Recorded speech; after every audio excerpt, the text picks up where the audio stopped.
कांग्रेस की fact finding team का लोकसभा में पार्टी की हार पर मंथन जारी। उत्तराखंड में लोकसभा की सभी 5 सीटों पर कांग्रेस की हार के कारणों को जानने के लिए केंद्रीय नेतृत्व ने फैक्ट फाइंडिंग टीम उत्तराखंड भेजा है। टीम का नेतृत्व कांग्रेस के वरिष्ठ नेता पीएल पूनिया कर रहे हैं। विगत 18 जुलाई से पार्टी के ये नेता उत्तराखंड में सभी नेताओं से चर्चा कर रहे हैं और उनसे कारणों को जानने के बाद आज शाम तक वो दिल्ली रवाना हो जाएंगे। केंद्रीय नेतृत्व को अपनी रिपोर्ट सौंपेंगे।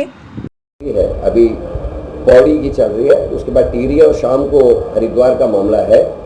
फैक्ट फाइंडिंग कमेटी के अपने क्वेश्चंस हैं और मैं खुश हूँ कि पूनिया साहब ऐसे व्यक्ति को भेजा है जिनके पास एक लंबा प्रशासनिक अनुभव है, बड़े बड़े उच्च पदों में वो प्रशासन में रहे हैं। उसके अलावा राजनीतिक अनुभव भी है, लोकसभा के सांसद रहे हैं, राज्यसभा के सांसद रहे हैं और उनके पास राजनीतिक अनुभव भी है। और मुझे पूरी उम्मीद है कि सारे सीनियर्स से, सारे पदाधिकारियों से, पीसीसी और एआईसीसी के मेंबर्स, हमारे जिला अध्यक्षों से, ब्लॉक अध्यक्षों से वो चर्चा कर रहे हैं और उनके कुछ पर्टिकुलर पॉइंट्स हैं जिस पर वो बात करें, इधर उधर की बात नहीं कर रहे हैं। उनके 2-3 पॉइंट्स हैं जो मैं सुन पाया। एक ये कि 2 महीने पहले 4-5 सीटों में इलेक्शन हम हार गए, 2 महीने बाद इलेक्शन होता है, दोनों बाई इलेक्शन जीत के। इसका मतलब पब्लिक में इच्छा थी कि हम कांग्रेस को दें और बीजेपी से नाराजी। तो फिर क्या कारण रहे कि हम 5 सीट हार गए?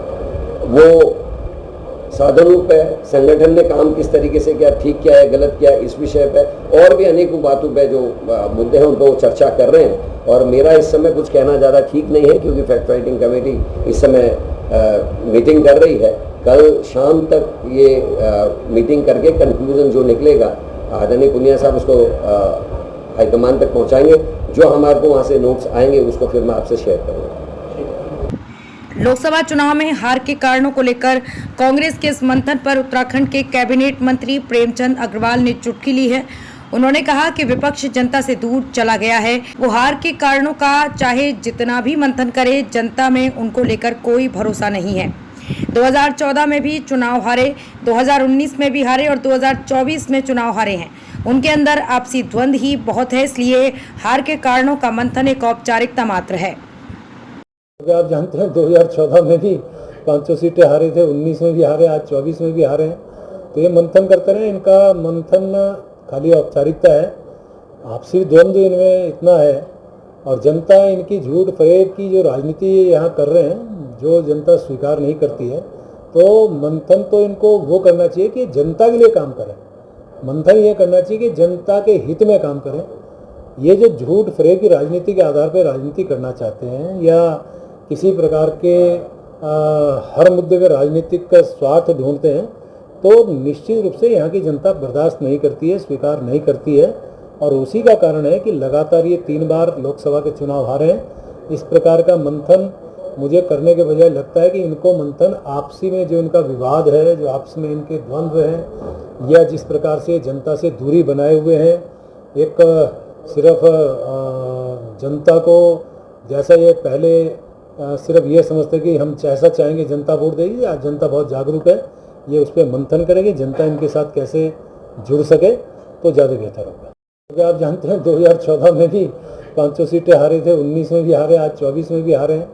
तो ये मंथन करते रहे, इनका मंथन खाली औपचारिकता है। आपसी द्वंद्व इनमें इतना है और जनता इनकी झूठ फरेब की जो राजनीति यहाँ कर रहे हैं, जो जनता स्वीकार नहीं करती है। तो मंथन तो इनको वो करना चाहिए कि जनता के लिए काम करें। मंथन ये करना चाहिए कि जनता के हित में काम करें। ये जो झूठ फरेब की राजनीति के आधार पर राजनीति करना चाहते हैं या किसी प्रकार के हर मुद्दे पे राजनीतिक का स्वार्थ ढूंढते हैं, तो निश्चित रूप से यहाँ की जनता बर्दाश्त नहीं करती है, स्वीकार नहीं करती है। और उसी का कारण है कि लगातार ये 3 बार लोकसभा के चुनाव हारे हैं। इस प्रकार का मंथन मुझे करने के बजाय लगता है कि इनको मंथन आपसी में जो इनका विवाद है, जो आपस में इनके द्वंद्व हैं या जिस प्रकार से जनता से दूरी बनाए हुए हैं, एक सिर्फ जनता को जैसा ये पहले सिर्फ ये समझते कि हम जैसा चाहेंगे जनता वोट देगी। आज जनता बहुत जागरूक है, ये उस पर मंथन करेंगे, जनता इनके साथ कैसे जुड़ सके तो ज़्यादा बेहतर होगा।